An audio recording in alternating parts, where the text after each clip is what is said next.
भगवान विष्णु के 10 प्रमुख अवतार। पहले नंबर पे मत्स्य अवतार।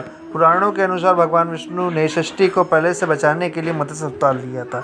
इसी कथा कुछ इस प्रकार है कि तुग आदि में एक राजा सत्यव्रत हुआ। राजा सत्यव्रत एक दिन नदी में स्नान कर जलांजलि दे रहे थे। अचानक उनकी अंजलि में एक छोटी सी मछली आई। उन्होंने देखा तो सोचा वापस सागर में डाल दूं इस मछली को, लेकिन उस मछली ने बोला, आप मुझे सागर में मत डालिए, अन्यथा बड़ी मछलियाँ मुझे खा जाएंगी। तब राजा सत्यव्रत ने मछली को अपने कमंडल में रख दिया। मछली और बड़ी हो गई तो राजा ने उसे अपने सरोवर में रखा। तब देखते ही देखते वो मछली बहुत बड़ी हो गई। राजा को समझ आ गया कि ये कोई साधारण जीव नहीं है। राजा ने मछली को वास्तविक स्वरूप में आने की प्रार्थना की। राजा की प्रार्थना सुन साक्षात 4 भुजाधारी भगवान विष्णु प्रकट हो गए और उन्होंने कहा कि मेरा मत्स्य अवतार है ये। भगवान ने सत्यव्रत से कहा, सुनो राजा सत्यव्रत, आज से 7 दिन बाद प्रलय होगी। तब तुम मेरी प्रेरणा से एक विशाल नाव तुम्हारे पास आएगी। तुम सप्त ऋषियों, औषधि बीजों व प्राणियों के सूक्ष्म शरीर को लेकर उसमें बैठ जाना। तब जब तुम्हारी नाव डगमगाने लगेगी तब मैं मत्स्य के रूप में तुम्हारे पास आऊँगा। उस समय तुम वासुकी नाग के द्वारा उसे नाव को मेरे सींग से बांध देना। उस समय प्रश्न पूछने पर मैं तुम्हें उत्तर दूंगा, जिससे मेरी महिमा जो परब्रह्मा नाम से विख्यात है तुम्हारे हृदय में प्रकट हो जाएगी। तब समय आने पर मत्स्य रूपधारी भगवान विष्णु ने राजा सत्यव्रत को तत्व ज्ञान का उपदेश दिया, जो मत्स्य पुराण नाम से प्रसिद्ध है।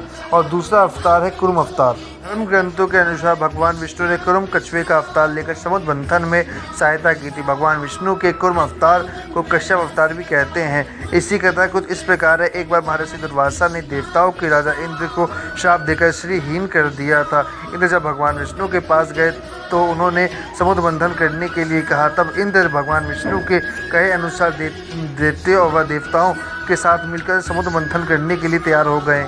समुद्र मंथन करने के लिए मंदराचल पर्वत को मथानी एवं नागराज वासुकी को नेति बनाया गया।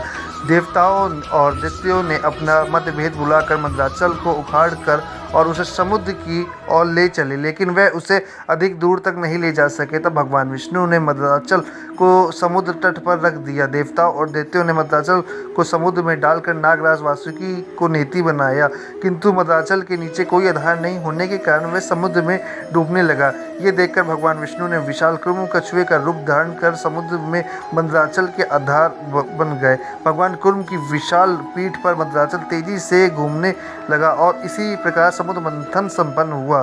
तीसरे नंबर में है वराह अवतार। धर्म ग्रंथों के अनुसार भगवान विष्णु की तीसरे अवतार वराह अवतार के बारे में कथा कुछ इस प्रकार है। पुरातन समय में एक दैत्य हिरण्याक्ष ने जब पृथ्वी को ले जाकर समुद्र में छिपा दिया था, फिर भगवान विष्णु ने अपना वराह रूप में प्रकट हुए। भगवान विष्णु ने इस रूप को देखकर सभी देवताओं ने, ऋषि मुनियों ने उनकी स्तुति की। सबसे आग्रह किया। भगवान वराह ने पृथ्वी को ढूंढने प्रारंभ किया। अपनी थुतनी की सहायता से उन्होंने पृथ्वी को पता लगा लिया और समुद्र के अंदर जाकर अपने दांतों पर रखकर वह पृथ्वी को बाहर ले आए। जब हिरण्याक्ष दैत्य ने ये देखा तो उसने भगवान विष्णु को वराह रूप को युद्ध के लिए ललकारा। दोनों में भीषण युद्ध हुआ। अंत में भगवान वराह ने हिरण्याक्ष का वध कर दिया। इसके बाद भगवान वराह ने अपने खुरों से जल को स्तंभित कर उस पर पृथ्वी को स्थापित कर दिया। चौथे नंबर है भगवान नरसिंह अवतार। भगवान विष्णु ने नरसिंह अवतार लेकर दैत्यों के राजा हिरण्यकश्यप का वध किया था। इस अवतार की कथा कुछ इस प्रकार है। धर्म ग्रंथों के अनुसार दैत्यों का राजा हिरण्यकश्यप स्वयं को भगवान से भी अधिक बलवान मानता था। उसे मनुष्य, देवता, पक्षी, पशु न दिन में न रात में, न धरती पर, न आकाश पर, न अस्त्र से न शस्त्र से मरने का वरदान प्राप्त था। उसके राज में जो भी भगवान विष्णु की पूजा करता था उसको दंड दिया जाता था। उसके पुत्र का नाम प्रहलाद था। प्रहलाद बचपन से ही भगवान विष्णु का परम भक्त था। ये बात जब हिरण्यकश्यप को पता चली तो वह बहुत क्रोधित हुआ और प्रहलाद को समझाने का प्रयास किया, लेकिन फिर भी जब वो प्रहलाद नहीं माना तो हिरण्यकश्यप ने उसे मृत्युदंड दिया। हर बार भगवान विष्णु के चमत्कार से वह बच गया। हिरण्यकश्यप की बहन होलिका, जिसे अग्नि से न जलने का वरदान प्राप्त था, वह प्रहलाद को लेकर दगड़ती हुई अग्नि में बैठ गई। तब भी भगवान विष्णु की कृपा से प्रहलाद बच गया और होलिका जल गई। जब हिरण्यकश्यप स्वयं प्रहलाद को मारने ही वाला था तब भगवान विष्णु नरसिंह का अवतार लेकर खंबे के प्रकट हुए और उन्होंने अपने नाखूनों से हिरण्यकश्यप का वध कर नंबर दिया। में वामन और 5वें नंबर में वामन प्रहलाद के पौत्र दैत्यराज बलि ने स्वर्ग लोक पर अपना अधिकार कर लिया था। सभी देवता इस विपत्ति से बचने के लिए भगवान विष्णु के पास गए। तब भगवान विष्णु ने कहा कि मैं स्वयं देव माता अदिति गर्भ से उत्पन्न होकर तुम्हें स्वर्ग का राज दिलाऊंगा। उस समय पश्चात भगवान विष्णु ने वामन अवतार लिया। एक बार जब बलि महान यज्ञ कर रहा था तब भगवान वामन बलि की यज्ञशाला में गए और राजा बलि से 3 पग धरती दान में मांगी। राजा बलि के गुरु शुक्राचार्य भगवान की लीला समझ गए और उन्होंने बलि को दान देने से मना कर दिया। लेकिन बलि ने फिर भी भगवान वामन को 3 पग धरती दान देने का संकल्प ले लिया था। भगवान वामन ने विशाल रूप धारण करके एक पग में धरती और दूसरे पग में स्वर्ग लोक नाप लिया। तब तीसरे पग रखने के लिए कोई स्थान नहीं बचा था। बलि ने भगवान वामन को अपने सिर पर रखने को कहा। बलि के सिर पर पग रखने से वह सूतलोक पहुंच गया। बलि की दानवीरता देकर भगवान ने उसे सूतलोक का स्वामी भी बना दिया। इस तरह भगवान वामन ने देवता की सहायता कर उन्हें स्वर्ग पुनः लौटाया। 6 नंबर में है परशुराम अवतार। हिंदी धर्म ग्रंथों के अनुसार परशुराम भगवान विष्णु के प्रमुख अवतारों में से एक है। भगवान परशुराम के जन्म के संबंध में 2 कथाएं प्रचलित है। हरिवंश पुराण के अनुसार उन्हीं में से एक कथा इस प्रकार है। प्राचीन समय में महेश्वती नगरी में एक शक्तिशाली हयवंशी क्षत्रिय कीर्ति अर्जुन सहस्त्रबाहु का शासन था। वह बहुत अभिमानी था और अत्याचारी भी। एक बार अग्निदेव ने उसे भोजन कराने का आग्रह किया। तब सहस्त्रबाहु ने घमंड में आकर कहा कि आप जहाँ चाहे भोजन प्राप्त कर सकते हैं, तभी और मेरा ही राज है। तब अग्निदेव ने वनों को जलाना शुरू कर दिया। एक वन में ऋषि तपस्या कर रहे थे। अग्निदेव ने उनके आश्रम को भी जला डाला। इससे क्रोधित होकर ऋषि ने सहस्त्रबाहु को श्राप दिया कि भगवान विष्णु परशुराम के रूप में जन्म लेंगे और न सिर्फ सहस्त्रबाहु का नहीं बल्कि समस्त क्षत्रिय का सर्वनाश करेंगे। इस प्रकार भगवान विष्णु ने भागवत कुल में महर्षि जमदग्नि के 5वें पुत्र में जन्म लिया। 7वें नंबर में श्री राम अवतार। त्रेता युग में राक्षस राज रावण को बहुत आतंक था। उससे देवता भी डरते थे। उसके वध के लिए भगवान विष्णु ने राजा दशरथ के यहाँ माता कौशल्या के गर्भ में पुत्र रूप में जन्म लिया। इस अवतार में भगवान विष्णु ने अनेक राक्षसों का वध किया और मर्यादा का पालन करते हुए अपना जीवन यापन किया।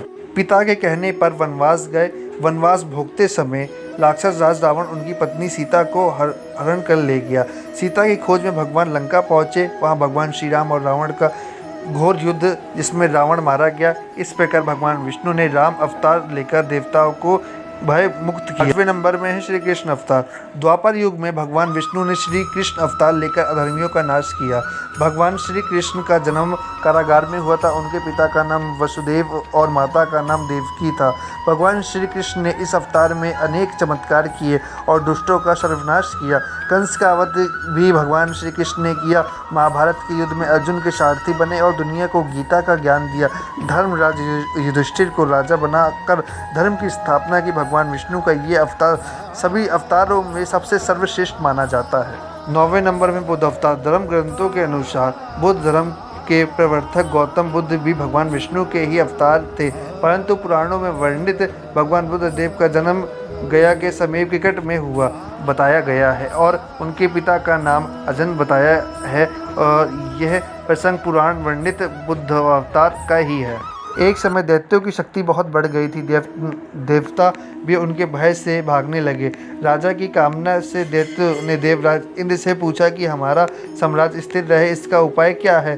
तब इंद्र ने शुद्ध भाव से बताया कि सुरक्षित शासन के लिए यज्ञ एवं वेद विहित आचरण आवश्यक है। तब दैत्य वैदिक आचरण एवं महायज्ञ करने लगे जिससे उनकी शक्ति और बढ़ने लगी। तब सभी देवता भगवान विष्णु के पास गए। तब भगवान विष्णु ने देवताओं के हित के लिए बुद्ध का रूप धारण किया। उनके हाथ में वरदानी थी और वह मार्ग को बहुराते हुए चलते थे। इस प्रकार भगवान बुद्ध दैत्यों के पास पहुँचे और उन्हें उपदेश दिया कि यज्ञ करना पाप है।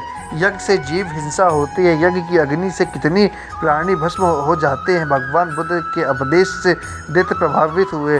उन्होंने यज्ञ व वैदिक आचरण करना छोड़ दिया। इसी के कारण उनकी शक्ति कम हो गई और देवताओं ने उन पर हमला कर अपना राज पुनः प्राप्त कर लिया। 10वें नंबर में कल्कि अवतार। धर्म ग्रंथों के अनुसार भगवान विष्णु कलयुग में कल्कि रूप में अवतार लेंगे। कल्कि अवतार कलयुग व सतयुग से संधि काल में होगा। यह अवतार 64 कलाओं से युक्त होगा। पुराणों के अनुसार उत्तर प्रदेश के मुरादाबाद जिले में संभल नामक स्थान पर विष्णु यशा नामक तपस्वी ब्राह्मण के घर भगवान कल्कि पुत्र रूप में जन्म लेंगे। कल्कि देवदत्त नामक घोड़े पर सवार होकर संसार के पापियों का नाश करेंगे और धर्म की पुनः स्थापना करेंगे, तभी सतयुग प्रारंभ होगा। ये थे भगवान विष्णु के 10 प्रमुख अवतार। अगर आप भी भगवान विष्णु के सच्चे भक्त हैं तो इस वीडियो को लाइक जरूर कीजिएगा। धन्यवाद। जय श्री विष्णु।